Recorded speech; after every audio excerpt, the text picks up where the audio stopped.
दोस्तों, इस समय हमारी वायुसेना के पास फाइटर जेट की काफी ज्यादा कमी है। इस समय अगर हमको टू फ्रंट वॉर अचानक से लड़नी पड़ जाती है तो उस कंडीशन में हमारे लिए बहुत ही ज्यादा मुश्किल होने वाली है, क्योंकि हमको टू फ्रंट वॉर को लड़ने के लिए 42 फाइटर जेट की स्क्वाड्रन की जरूरत होगी। वहीं पर हमारी वायुसेना के पास इस समय 30 ही फाइटर जेट की स्क्वाड्रन मौजूद है।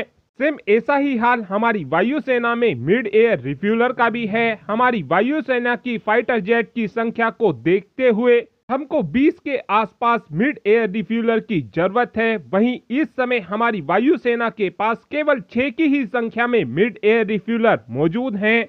जिन मिड एयर रिफ्यूलर का इस्तेमाल हमारी वायुसेना इस समय कर रही है, इन मिड एयर रिफ्यूलर का नाम IL-78 है। लेकिन इन मिड एयर रिफ्यूलर के साथ सबसे बड़ी परेशानी यह है कि इन मिड एयर रिफ्यूलर का जो सर्विस एबिलिटी रेट है वो केवल 50% ही है। यानी जो इस समय हमारी वायुसेना के पास 6 मिड एयर रिफ्यूलर मौजूद हैं, उनमें से केवल 3 ही मिड एयर रिफ्यूलर ऐसे होते हैं जो तुरंत रेडी टू यूज होते हैं। बचे हुए 3 मिड एयर रिफ्यूलर हमेशा ही मेंटेनेंस में होते हैं। इसी परेशानी को देखते हुए हमारी वायुसेना ने 12 नए मिड एयर रिफ्यूलर को लेने का फैसला लिया था। लेकिन अब बताया यह जा रहा है कि हमारी वायुसेना की तरफ से 12 मिड एयर रिफ्यूलर को नहीं लिया जाएगा, बल्कि हमारी वायुसेना की तरफ से 18 मिड एयर रिफ्यूलर को लिया जाएगा। हमारी वायुसेना की मिड एयर रिफ्यूलर की जरूरत को पूरा करने के लिए इस समय HAL और इजरायली एरोस्पेस इंडस्ट्री मिलकर एक बोइंग एयरक्राफ्ट को मिड एयर रिफ्यूलर में बदलने को लेकर बातचीत कर रही हैं। साथ में इस समय एम्ब्रियर ने भी भारत को अपने C-390 एयरक्राफ्ट को मिड एयर रिफ्यूलर में बदलकर ऑफर करने का फैसला लिया है। और हमारी वायुसेना के लिए ये एयरबस का C-390 एयरक्राफ्ट एक परफेक्ट एयरक्राफ्ट होने वाला है, क्योंकि इस एयरक्राफ्ट की मदद से हम अपने ट्रूप्स का भी ट्रांसपोर्टेशन कर सकेंगे। साथ में इसी C-390 की मदद से हम अपने फाइटर जेट के अंदर मिड एयर रिफ्यूलिंग भी कर सकेंगे।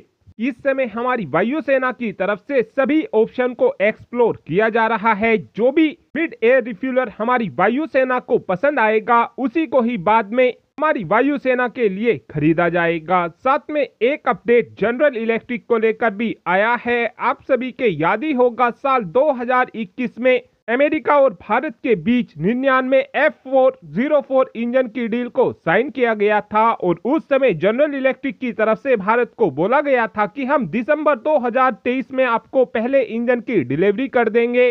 दिसंबर 2023 को बीते हुए 10 महीने होने को आए हैं, लेकिन अभी तक भी जनरल इलेक्ट्रिक की तरफ से भारत को एक भी F404 इंजन नहीं दिया गया है।